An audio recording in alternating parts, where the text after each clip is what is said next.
नारद मुनि से कहते हैं कि हे नारद, मैंने इतने सारे वेद, पुराण और उपनिषद, महाभारत लिखे, पर इसके पश्चात भी मैं संतुष्ट क्यों नहीं हूँ। तो नारद मुनि ने कहा कि जब तक आप भगवान की लीला अवतारों के बारे में नहीं लिखते, आपको संतुष्टि कैसे मिलेगी। तब उन्होंने श्रीमद् भागवतम लिखने का प्रयास किया।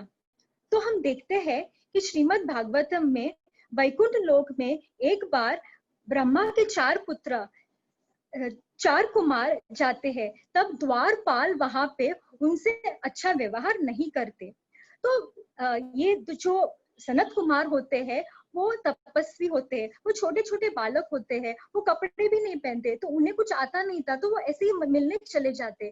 पर आजकल के जमाने में अगर हम देखते हैं तो अगर हम कहीं और जा रहे हैं तो हम कैसे जाएंगे, टी शर्ट पहन के जाएंगे, अच्छे कपड़े पहन के जाएंगे, गॉगल्स पहन के जाएंगे। तो इस तरह ये सनत कुमार आते हैं और ये द्वारपाल समझो, तो द्वारपाल यहाँ पे खड़े हैं। सनत कुमार उनसे पूछते हैं कि हमें अंदर जाना है। तो द्वारपाल कहते हैं कि अरे ये तो भगवान का वैकुंठ लोक है, यहाँ पे भगवान ऐश्वर्य रूप में होते हैं, ये बच्चे लोगों की खेलने की जगह नहीं है, तुम वापस चले जाओ। तो सनत कुमार उन्हें श्राप देते हैं, कहते हैं कि तुम्हें 7 जन्म लेने पड़ेंगे। तो ये भयभीत हो जाता है। फिर जब सनत कुमार अंदर चले जाते हैं और जब भगवान के दर्शन करते हैं तो भगवान के दर्शन के बाद उनका मन परिवर्तन हो जाता है और उन्हें पश्चाताप होने लगता है। तब सनत कुमार कहते हैं कि अब क्या करें, हमने तो श्राप दे दिया। तो फिर भगवान कहते हैं कि तुम सिर्फ 3 जन्म लोगे और मैं तुम्हारा उद्धार करने आऊंगा। तो पहले जन्म में वे बनते हैं हिरण्याक्ष और हिरण्यकशिपु। तो इसमें हम देखते हैं कि एक बार ब्रह्मा और अन्य देवता कारणोदक्षाई विष्णु के पास आते हैं और प्रार्थना करने लगते हैं कि हे विष्णु, वो पुरुषोक्त प्रार्थना करते हैं और कहते हैं कि हे विष्णु, हमें बहुत ही ज्यादा दुख हो रहा है क्योंकि हिरण्याक्ष ने पृथ्वी माता को एकदम अंदर गर्भोदक्षाई समुद्र के अंदर डुबा दिया है, तो हम क्या करेंगे, हमें आपकी सहायता की जरूरत है। तब विष्णु ये देखते हैं और विष्णु ब्रह्मा के नाक में से प्रकट होते हैं इस तरह वराह रूप में, बोलो वराह देव की जय। और फिर वो आसमान की ओर चले जाते हैं और देखते हैं कि किस तरह पृथ्वी को उन्होंने जल के अंदर डुबा दिया है। इस तरह देखते हैं, आपको दिख रहा है? तो होल्ड करते हैं, मतलब वीडियो जाते हैं। ओके,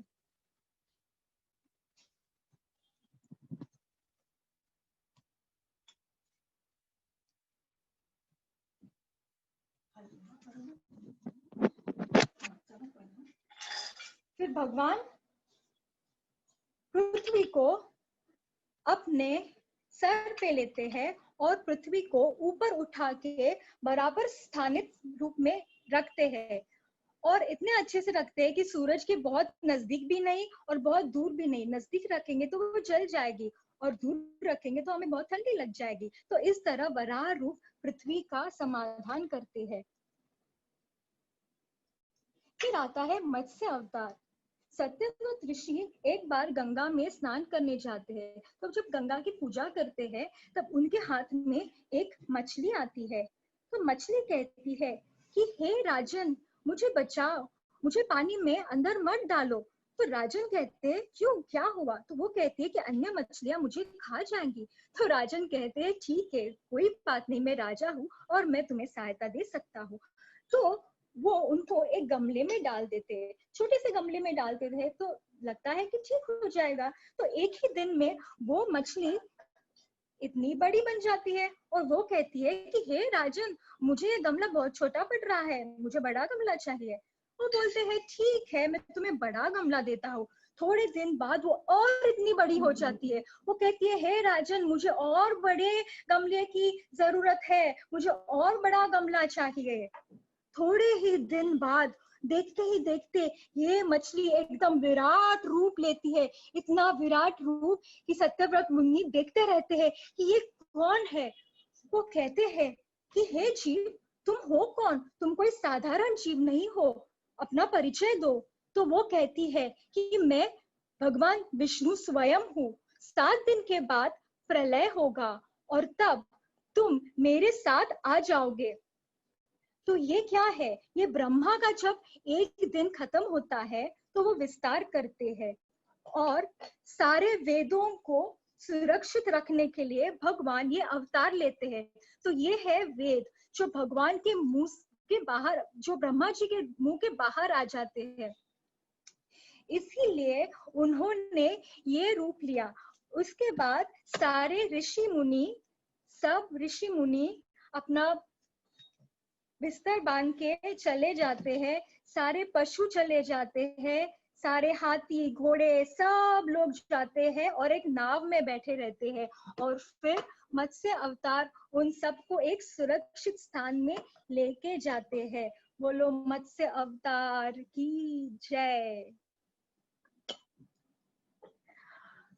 फिर क्या होता है कि हिरण्यकश्यपु बहुत क्रोधित होते हैं कि भगवान कि काइंडली डोंट टाइप, ओके। तो हिरण्यकश्यपु बहुत क्रोधित होते हैं कि ये क्या, मेरे भैया को इस तरह कैसे वध कर सकते हैं भगवान विष्णु। तो विष्णु का स्मरण करते हैं, वो इतना स्मरण करते, इतना क्रोधित होते हैं कि उनके जो पत्नी में जो गर्भवती होती है उसके अंदर प्रहलाद मारा जाते हैं, क्योंकि वो भक्त है।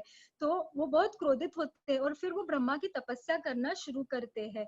तो वो इतनी तपस्या करते हैं कि उनके अंदर अग्नि जलने लगती है। तो सारे देवता ब्रह्मा के पास जाते हैं और कहते हैं कि इतना अगर वो करेंगे तपस्या तो ये ठीक नहीं होगा पृथ्वी के लिए। तो ब्रह्मा उपस्थित होते हैं और कहते हैं कि हे हिरण्यकश्यपु, तुम्हें मैं क्या वरदान दे सकता हूँ? तो वो कहते हैं कि मुझे ऐसा वरदान दो कि मेरा कोई भी वध नहीं कर सकता। तो वो कहते हैं कि ब्रह्मा कहते हैं कि ये तो मेरे पास भी नहीं है, मैं खुद मृत्यु में हूँ। तो वो कहते हैं कि ठीक है, मुझे इस तरह कोई वरदान दे दो। तो वो इस तरह बहुत सारे वरदान मांगते हैं जिससे उन्हें लगता है कि उनको कोई मार नहीं सकता। लेकिन भगवान विष्णु तो भगवान विष्णु है ना।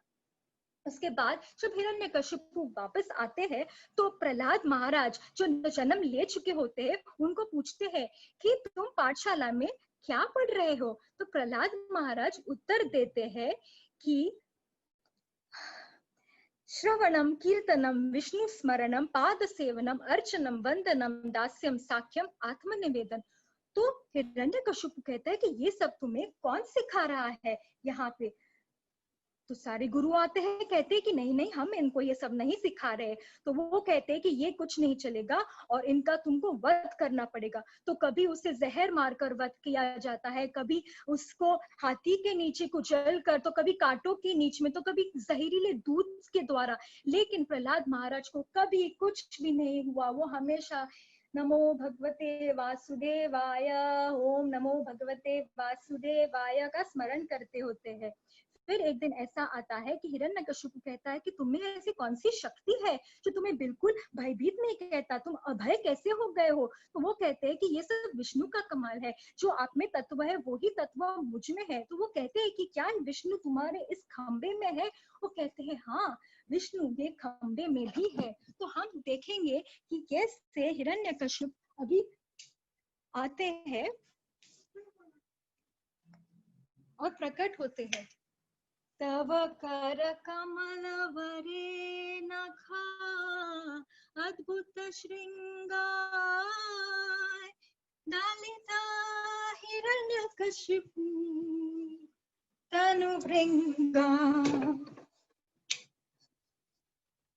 तो आपने देखा कि हिरण्यकशिपु की नरसिम्हदेव प्रकट हो चुके हैं और उन्होंने उनको, वो 12 बजे आ गए लेकिन 7 बजे तक उनके साथ एक कैट और माउस कैसे फाइटिंग करते हैं उस तरह फाइटिंग की। और फिर बाद में उनको अपने गोदी में लेके अपने नाखून के द्वारा उनका उद्धार किया, क्योंकि उनको वर मिला था कि ना कभी अस्त्र से मरेंगे, ना कभी किसी शस्त्र से मरेंगे, कभी अंदर नहीं मरेंगे, कभी बाहर नहीं मरेंगे, दिन में नहीं मरेंगे, रात में नहीं मरेंगे। तो इस सब का ज्ञात रखकर विष्णु भगवान ने नरसिंह अवतार लेकर, नरहरि रूप लेकर उनका वध कर दिया और उनका उद्धार कर दिया। तो प्रहलाद महाराज आते हैं और प्रहलाद महाराज से हिरण्यकशिपु कहते हैं कि तुम्हें क्या वर चाहिए? तो वो कहते हैं मुझे कुछ भी नहीं चाहिए। तो देखो कितने छोटे से बालक कैसे होते, अपने लिए कुछ नहीं मांगते। जैसे हमको पता है ध्रुव महाराज भी, वो अपने लिए कुछ भी नहीं मांगता। अंत में पहले तो उसे चाहिए होता है बहुत कुछ, लेकिन वो बाद में कुछ भी नहीं मांग सकता।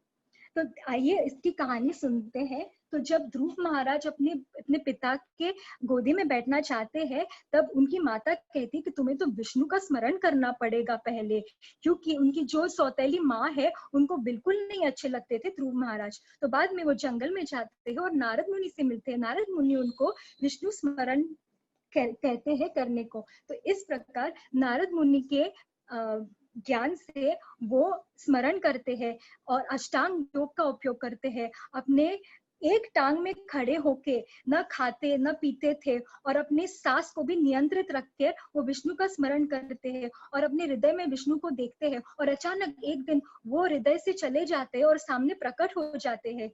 तो वो एकदम स्तंभ हो जाते हैं, उनको पता ही नहीं कि क्या करना चाहिए।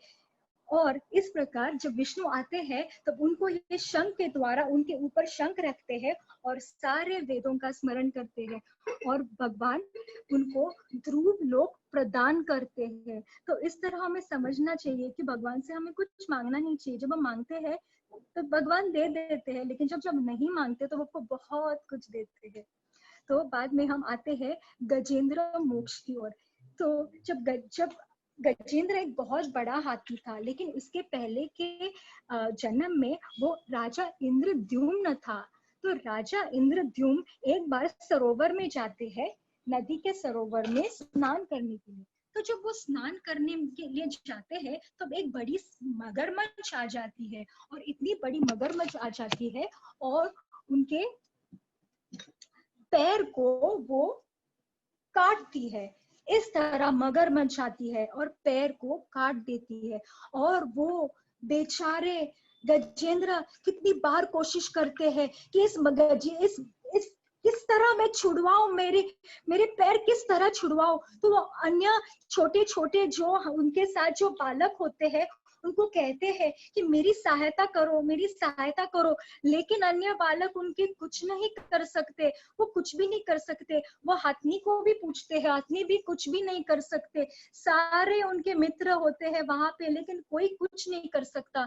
फिर उनको स्मरण होता है कि पहले के जन्म में वो राजा इंद्रद्युम्न हुआ करते थे, और उनको स्मरण होता है कि विष्णु की भक्ति करनी चाहिए। तो सरोवर में कुछ फूल होते हैं और भगवान जैसे कहते हैं कि पत्रम पुष्पम फलम तोयम यो मे भक्त्या प्रणश्यति। तो जो भगवान होते हैं वो फूल और पत्रम और प्रसाद, ये उन तो भगवान विष्णु गरुड़ पर से आ जाते हैं।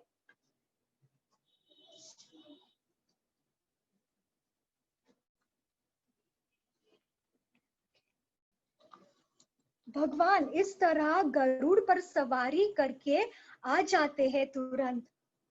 और जैसे कि हम देखते हैं, पहले मगरमच्छ का उद्धार करते हैं क्योंकि उन्होंने भक्त के पैर को पकड़े हैं, और फिर गजेंद्र का मोक्ष करते हैं। तो ये है गजेंद्र मोक्ष की छोटी सी कहानी जो मैंने प्रस्तुत की।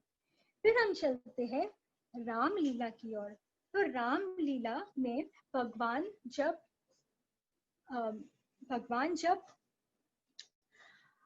वनवास के लिए जाते हैं तब सीता माता को एक हरिण दिखता है। तो वो हरिण को पाने के लिए भगवान को कहती है कि मुझे वो हरिण चाहिए। तो वो कहते हैं कि ठीक है लक्ष्मण, तुम यहीं पे रुक जाओ, और वो चले जाते हैं। फिर बाद में लक्ष्मण सुनता है कि वो मरीच होता है, मरीच जो कि राम राम कह के बुलाता है। तो लक्ष्मण उनके पीछे चला जाता है, लेकिन उसके पहले एक लक्ष्मण रेखा आंकता है। परंतु रावण आ जाते हैं और एक सन्यासी का वेश धारण करते हैं और सीता माता को लक्ष्मण रेखा पार करके ही बाहर आना पड़ता है, तब उनका हरण हो जाता है। और जब हरण होता है तो वे वो पुष्पक विमान से लेके जाते हैं। तो आजकल के हमारे विमान इस तरह होते हैं, लेकिन पहले के जमाने के जो पुष्पक विमान है वो ओपन हुआ करते थे और वो वहां पे पक्षी भी आ सकते हैं।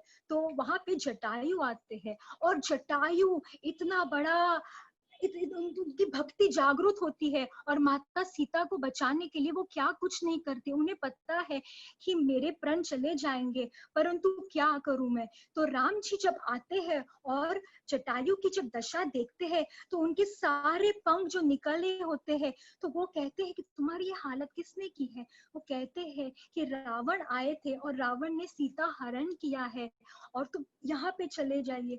और राम कहते हैं उन्हें कि यदि तुम अपने प्राण चाहते हो तो मैं तुम्हें अपने प्राण दे सकता हूँ। वो कहते हैं कि हे प्रभु, मैं अपने प्राण रखकर क्या करूंगा, जब मेरे प्रभु मेरे सामने है तो मुझे और कुछ भी नहीं चाहिए। इस तरह भगवान उनका अंतिम संस्कार करते हैं और उनको मोक्ष प्रदान करते हैं। आगे हम चलते हैं शबरी के आश्रम में। तो शबरी के आश्रम में शबरी माता हर वक्त भगवान का स्मरण करती है। उससे उनके गुरु ने कहा होता है कि राम जब आएंगे तब उनका स्वागत होगा इस आश्रम में। तो हर एक दिन शबरी फूलों से सजाती है अपना वो रास्ता, फूल पत्ते बेर सब इकट्ठा करती है और ये गाना गाती है जो मैं आपके लिए अभी गाऊंगी।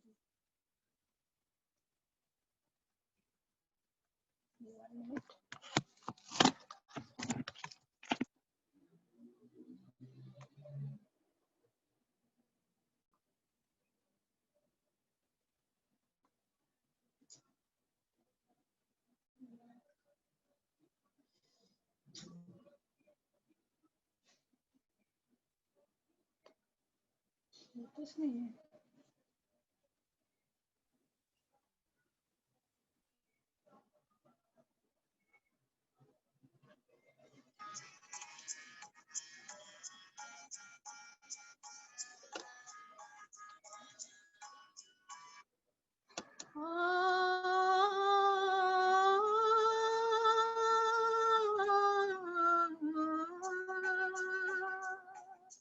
रामा रघुनंदना,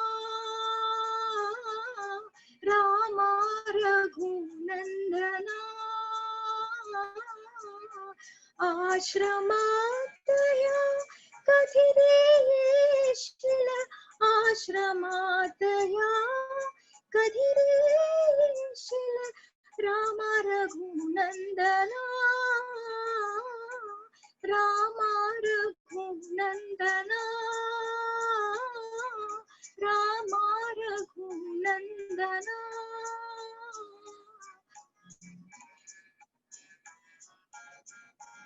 कधिरे येशील आश्रमातया, कधिरे येशील, रामा रघुनंदना, रामा रघुनंदना, रामा रघुनंदना।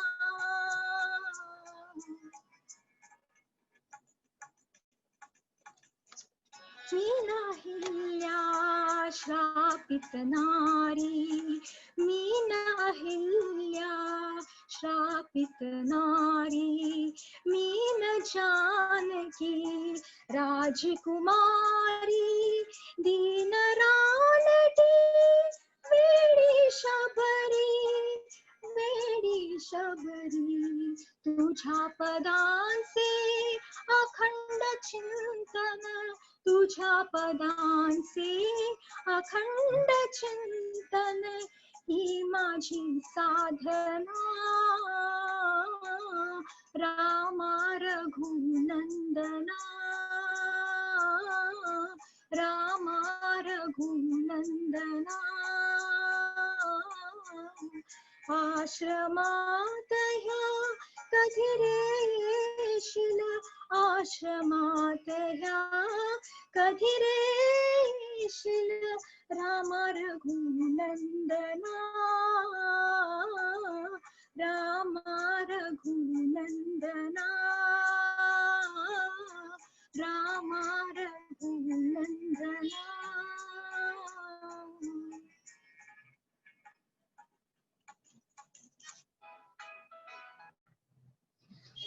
तो इस तरह फिर वे शबरी का आश्रम छोड़ते हुए सुग्रीव और जाम्बन, नल, नील और हनुमान के पास जाते हैं और फिर सेतु बंधन की लीला करते हैं। तो जब सेतु बंधन की लीला शुरू होते हैं तो राम भगवान देखते हैं कि सारे भक्त मेरा नाम रख के, नाम लिखकर सेतु बांध रहे हैं। वो हर एक पत्थर पे देखते हैं कि राम का नाम लिखा हुआ होता है।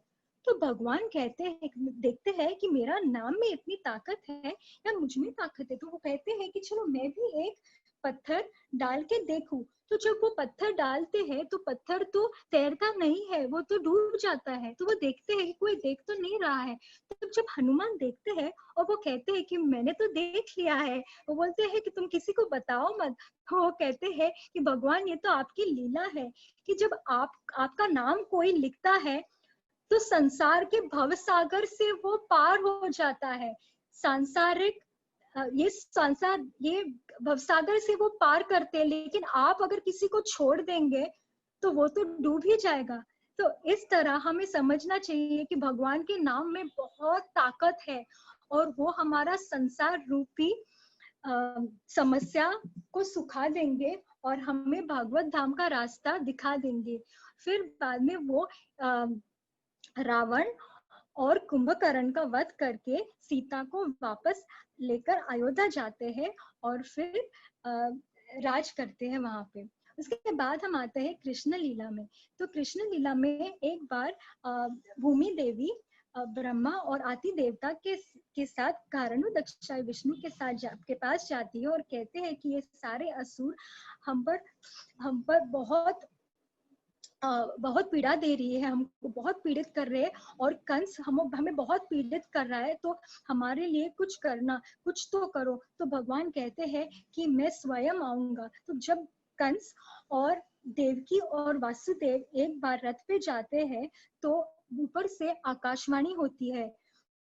तो कंस तो बहुत खुश होता है क्योंकि वासुदेव और देवकी के साथ वो जा रहे होते हैं। लेकिन जब आकाशवाणी होती है तो आकाशवाणी कहती है कि हे कंस, ये जो तुम्हारी बहना है इसके 8वें गर्भ ही तुम्हारे मृत्यु का कारण होने वाला है।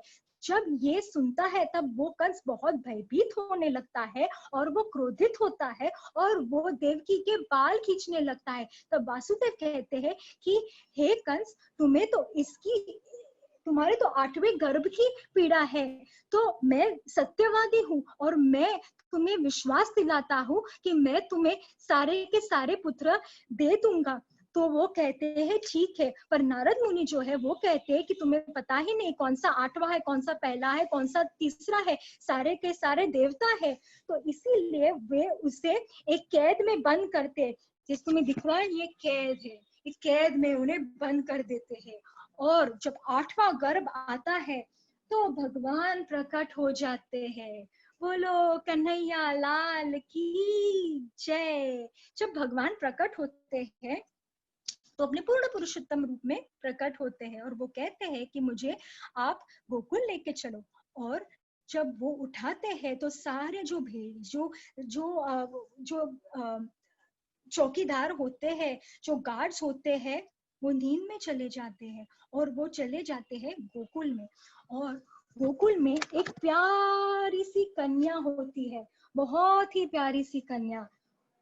तो वो कन्या होती है योग माया। और जब ये दुर्गा देवी योग माया को जब वासुदेव लेकर चला जाता है और कृष्णा को वहीं पे रख देते हैं, फिर जब सवेरे सवेरे जब भगवान के किंकारियों का आवाज सुनाई देता है तो कंस को पता चल जाता है कि एक बालक का जन्म हो चुका है। तब कंस आ जाता है और ये छोटी सी बच्ची को मारने का प्रयत्न करता है। तो ये छोटी सी बच्ची दुर्गा का रूप धारण करती है और दुर्गा का रूप धारण करके कहती है कि हे मूर्ख, तुम्हें मृत्यु देने वाला इस संसार में प्रकट हो चुका है। इस तरह कंस बहुत भयभीत हो जाता है और जब उससे ज्ञात हो जाता है कि गोकुल में कृष्ण नाम का एक बालक पैदा हुआ है, तो वो सबके सब पूतना, अरिष्टासुर, बकासुर सबको भेजता है उसे। और फिर भगवान की तो लीला का तो क्या कहना, भगवान तो अपने मजे में है, वो लीला कर रहे हैं। कौन सी? माखन चोर की लीला।